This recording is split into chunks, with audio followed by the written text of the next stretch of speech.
Persécutés au point d'avoir presque été exterminés et victimes d'un récit de leur histoire fait par les vainqueurs, les héritiers de Yadalbaoth sont tout ce qui reste des dirigeants légitimes de l'empire elfique du Gaelasail.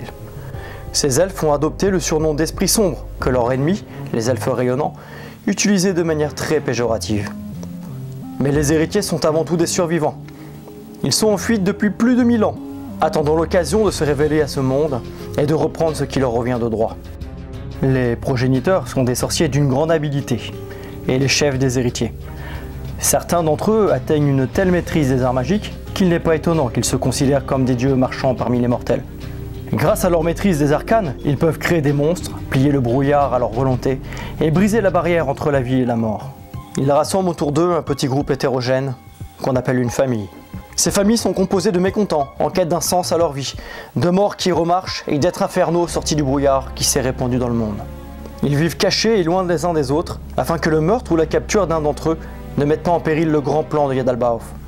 Cet Aster est leur père-mère, l'architecte de la chair, celui qui a donné vie aux elfes à partir des varangues primitifs. Grâce à son savoir, Yadalbaoth a transformé ces humanoïdes primitifs en êtres capables de transcender leur forme physique par la magie. Les plans du père-mère ont déjà commencé à être exécutés. Bientôt, le temps de se cacher dans l'ombre prendra fin, provoquant une guerre qui sera menée sur des milliers de fronts. Partout, le souffle de l'architecte recouvre la terre. Les héritiers de Yadalbaoth ont attendu patiemment leurs heures, et leur moment est enfin arrivé.